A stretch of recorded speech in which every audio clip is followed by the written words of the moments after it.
Dajjal itu fitnah yang akan berbentuk manusia, tetapi dia memiliki ciri khas. Di antaranya dia memiliki satu, matanya satu, buta sebelah, Pak. Nah, itu. Kemudian nanti kalau dia datang di suatu tempat dengan kekuasaan dari Allah yang berikan pada dia, kalau tempat itu kering bisa menjadi subur. Kalau subur bisa jadikan kering olehnya. Asalkan orang itu mau ikut dia atau tidak. Penduduk di suatu tempat itu mau ikut atau tidak. Kalau mau ikut, maka dia berikan berbagai macam kesenangan. Tadi seperti sawah bisa menjadi subur semuanya. Binatang ternak yang kurus bisa menjadi gemuk. Binatang ternak yang tidak memiliki susu bisa menjadi punya susu. Asalkan mengikutinya. Tapi kalau orang-orang yang tidak mengikutinya, maka dia akan menjadikan sungai bisa jadi kering. Ini kekuasaan yang Allah berikan kepada Dajjal sebagai fitnah bagi kehidupan manusia. Dalam rangka apa Dajjal itu? Dalam rangka untuk menjadikan orang itu kafir. Karena kalau orang itu beriman pada Dajjal, otomatis dia meninggalkan segala macam bentuk syariat Allah yang ada di muka bumi ini. Pengikutnya banyak. Kebanyakan dari golongan Al-Asbahan. Al-Asbahan itu suatu negeri yang ada di daerah Soviet. Itu banyak mengikuti Dajjal. Nggih, panggih. Jadi ini fitnah Dajjal. Nggih. Kula pun bun banteri gitu Pak suarane. Boten napa-napa. Niku tanda-tanda hari kiamat nggih Pak. Di antaranya pula matahari itu sudah terbit dari sebelah barat. Jane matahari itu terbitnya dari sebelah timur. Tapi kalau kita mendapatkan matahari itu sudah terbit dari sebelah barat, berarti itu sudah tanda-tanda dekatnya hari kiamat. Nggih, Pak, nggih. Nah, manfaatnya apa? Kalau kita itu diberi tanda-tanda tadi. Agar kita itu sebelum tanda-tanda ini datang, kita bertaubat dari dosa-dosa kita. Karena kalau Dajjal sudah keluar, matahari sudah terbit dari sebelah barat, kita masih hidup di dunia. Mungkin kita mendapatkannya, kalau kita tidak mendapatkannya ya nanti anak cucu kita. Tapi kalau seandainya kita mendapatkan itu, taubat kita tidak diterima lagi. Mamanya muncul Dajjal, kemudian kita bertobat, itu tidak diterima taubatnya, sudah terputus taubatnya. Maka berita-berita yang seperti ini sebenarnya hanya sebagai bentuk untuk kita itu cepat-cepat bertobat. Sekarang ini yang sudah ditunda. Karena hari kiamat itu tidak akan tahu kapan datangnya, secara tiba-tiba. Tetapi dijelaskan dalam hadis, itu terjadi pada hari Jumat. Hari kiamat itu terjadi pada hari Jumat di dalam hadis. Tapi Jumat yang kapan? Mboten ngertos. Tahun keberapa? Mboten ngertos. Nah, nggih Pak, maka disyariatkan di hari Jumat itu kita membaca surat apa? Al-Kahfi. Juga kita disyariatkan untuk bersegera untuk mendatangi masjid. Karena memang di saat itulah akan terjadi hari kiamat, tetapi kita semua mboten ngertos kapan terjadinya Jumat yang mana tidak pula mengerti. Kemudian Allah berfirman dalam ayat yang selanjutnya, wa jaa rabbuka wal malaku soffan soffa. Dan Rob kamu ya Rasulullah SAW itu akan datang dan para malaikat itu akan bersof-sof. Jadi keadaan yang ada di alam malaikat itu makhluk yang diciptakan Allah itu memiliki tugas-tugas dan mereka tidak pernah akan berkhianat kepada Allah. Kalau manusia itu ada sifat khianatnya. Ada sifat mboten apa? Amanah. Itu nek manusia. Kalau malaikat itu tidak, mesti dia taat sesuai dengan pekerjaannya. Nah, mereka itu ketika Allah datang di hari kiamat nanti, ketika di padang mahsyar, itu para malaikat pun bersof-sof, membentuk sof-sof, mendengar apa yang Allah putuskan kepada makhluk seluruhnya di mana padang mahsyar setelah manusia itu dibangkitkan dari seluruh kubur-kubur mereka. Kita harus percaya loh Pak, Bapak-bapak, Ibu-ibu tentang hari kiamat, karena salah satu rukun apa? Rukun iman. Rukun iman itu ada 6. Tidak boleh salah satu rukun itu tidak boleh kita tidak boleh mengimani, harus mengimani semuanya. Salah satu diri ingkari itu kita itu masuk orang kafir. Rukun iman itu ada 6, di antaranya Pak, beriman kepada hari akhir. Hari akhir itu termasuk hari kiamat.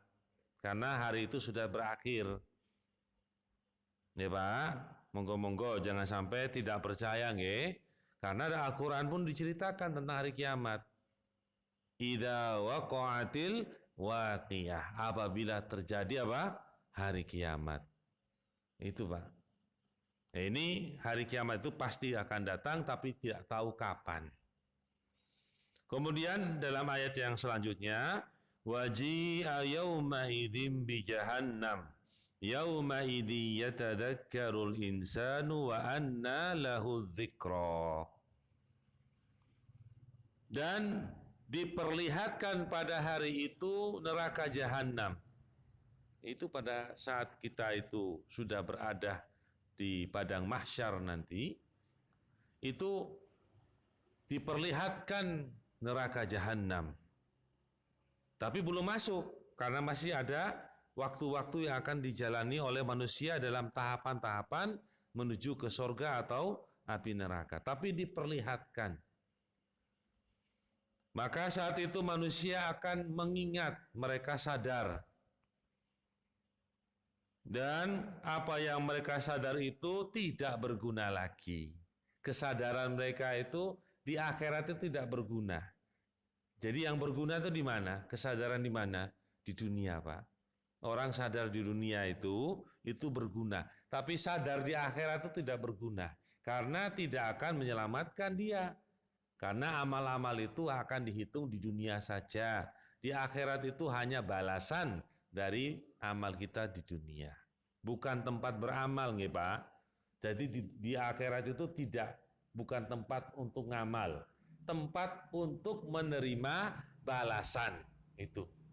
Jadi penting diingat bahwa dunia itu tempat bercocok tanam sebaik-baiknya. Hasilnya, balasannya itu nanti di akhirat. Di sana tidak ada tempat bercocok tanam lagi. Jadi kehidupan yang singkat ini, panjenengan nggih diberi umur panjang, nggih niku disyukuri. Jadi digunakan betul-betul manfaat untuk bercocok tanam yang sebaik-baiknya. Biar nanti dapat hasil yang sebaik-baiknya pula.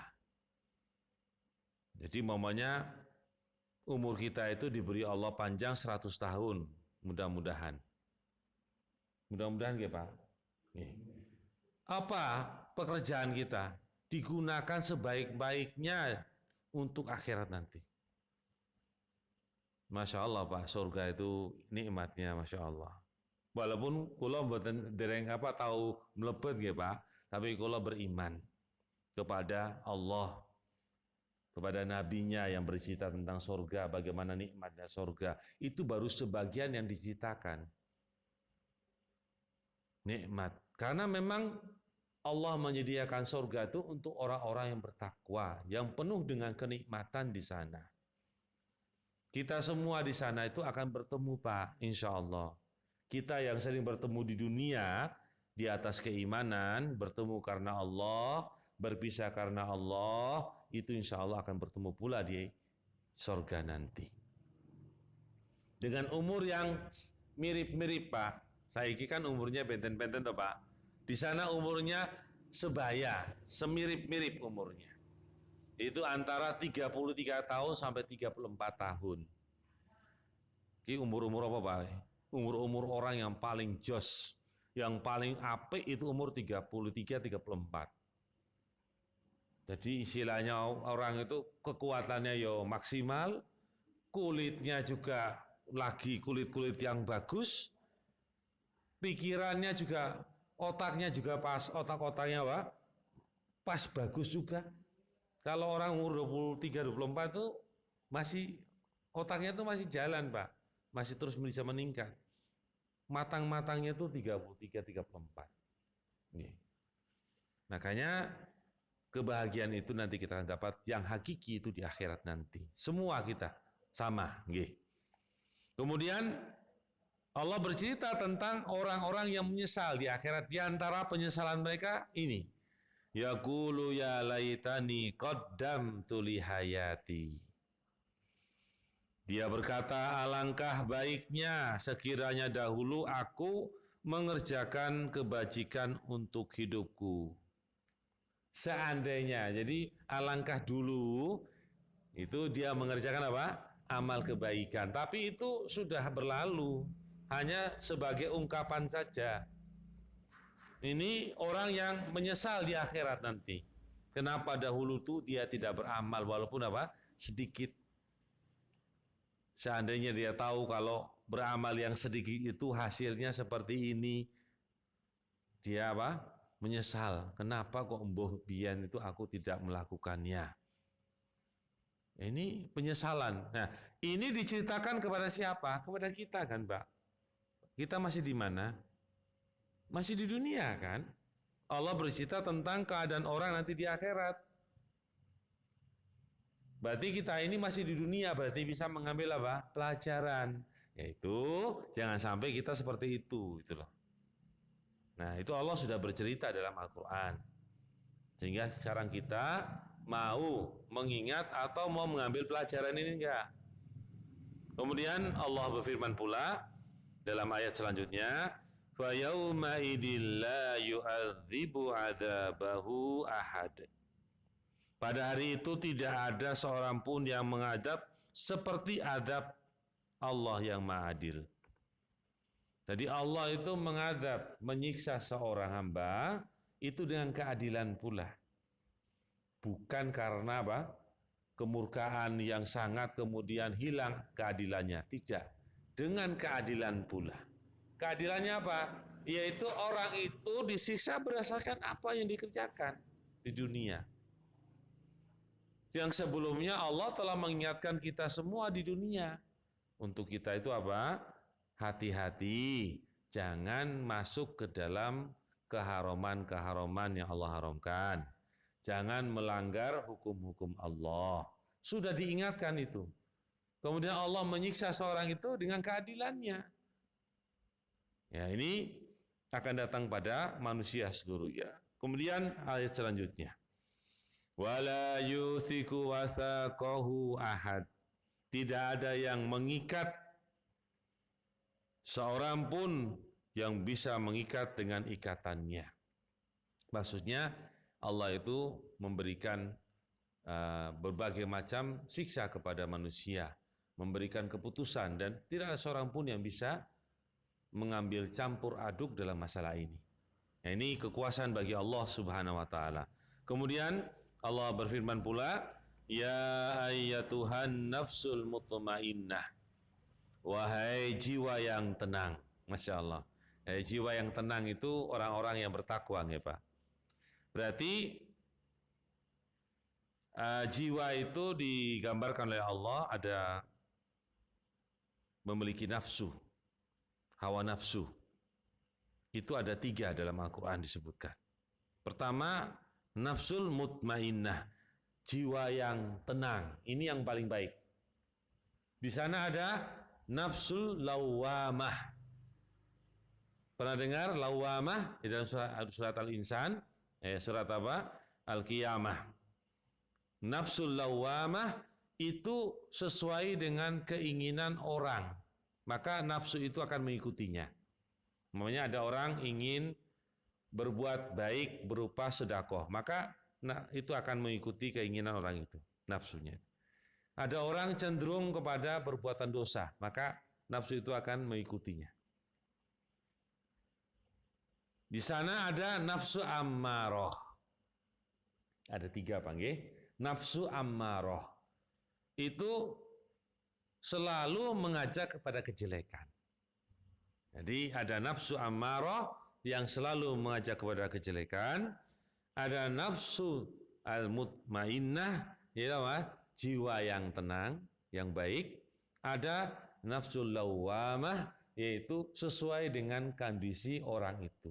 Maka jiwa itu akan mengikuti, nafsu itu akan mengikuti jiwa tersebut. Kalau dia ingin kebaikan, akan diikutkan pada kebaikan. Kalau dia ingin kejelekan, akan diikutkan kepada kejelekan. Maka kita hanya memohon kepada Allah, nafsu apa? Mutmainnah, jiwa yang tenang. Apa itu seruan Allah? Irji'i ila rabbiki radiyatan mardiyah. Kembalilah wahai jiwa yang tenang kepada Rabbmu dalam keadaan rela dan diridhoi. Dalam keadaan jiwa itu ridho dan diridhoi oleh Allah Subhanahu wa taala.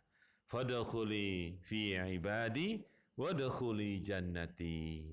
Maka masuklah wahai jiwa yang tenang kepada hamba-hambaku, masuklah dari golongan hamba-hambaku, dan masuklah wahai jiwa yang tenang ke dalam surgaku.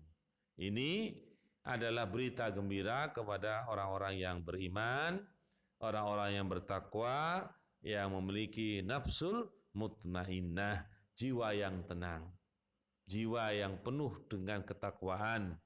Maka mereka akan masuk ke dalam surganya Allah Subhanahu wa ta'ala. Di dalam surga itu memiliki berbagai macam kenikmatan.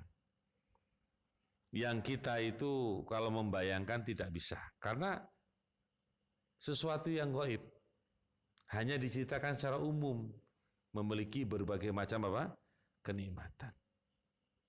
Bahkan kalau dalam Al-Quran itu disebutkan dalam surat Al-Waqiah, kalau kita ingin burung, yang kita lihat burung itu terbang, Pak, ingin makan burung itu burungnya langsung jatuh di hadapan kita. Kemudian mau kita apakan, itulah keinginan kita akan dipenuhinya. Nuzulam min ghafurir rahim. Merupakan hidangan penghormatan ya dari Rabb yang memiliki semuanya kepada orang yang masuk ke dalam surganya Allah Subhanahu wa taala. Jadi apa yang kita inginkan itu akan terjadi di sana. Itu karena apa? Wa fiha ma tastahi anfus wa taladdul a'yun. Pada surga itu apa yang mereka atau kalian inginkan dan apa yang kalian bisa melihat dengan mata kalian, berbagai macam kenikmatan. Coba sekarang aja panjenengan punya mata nggih. Kira-kira panjenengan ingin lihat yang baik-baik kan? Yang indah-indah kan? Ya, seperti itu pun di surga. Kenikmatan itu berupa pandangan pun akan kita dapatkan. Kalau bidadari, Pak, itu diciptakan memang di surga untuk orang yang bertakwa. Bidadari itu diciptakan dari apa? Nur, cahaya. Dan memang Allah ciptakan hidup di surga. Untuk siapa? Disiapkan untuk orang-orang yang masuk surga. Itu siapa? Orang-orang yang bertakwa. Jadi beda sama istri kita yang masuk surga, beda. Wanita dunia yang masuk surga itu beda sama bidadari. Wanita-wanita solehat yang masuk surga itu beda sama bidadari. Yang pertama, dia bukan dari jenis bidadari. Dia diciptakan bukan dari cahaya, nur, bukan. Tapi nanti dia akan menjadi apa? Ratunya para bidadari. Itu bedanya. Bidadari itu hanya menjadi dayang-dayang. Kalau mau dinikahi oleh orang yang bertakwa nanti di surga, boleh. Terserah, karena dia punya keinginan apapun, boleh menikahinya. Tapi asalnya dia menjadi dayang-dayang. Dia menjadi apa? Pembantu-pembantu dari istri-istri yang solehah yang masuk dalam surga. Dan seorang bapak, seorang istri, seorang suami yang meninggal, kemudian dalam keadaan bertakwa, mereka semua telah meninggal, akan bertemu lagi di surga dan akan menjadi apa? Istrinya di surga nanti. Masya Allah. Itu otomatis, Pak. Maka oleh sebab ini cerita-cerita yang indah seperti itu janganlah sebagai cerita dongeng saja, bagi kita, tapi itu cerita yang hakiki, yang hakikat, yang kita akan mendapatkannya insyaallah subhanahu wa ta'ala. Bapak-bapak, ibu-ibu, itu keterangan sedikit tentang ayat ini berkaitan dengan apa yang Allah janjikan, tentang apa yang akan terjadi dari peristiwa-peristiwa dia akan datang. Maka kita harus beriman kepada peristiwa yang terjadi di hari kiamat.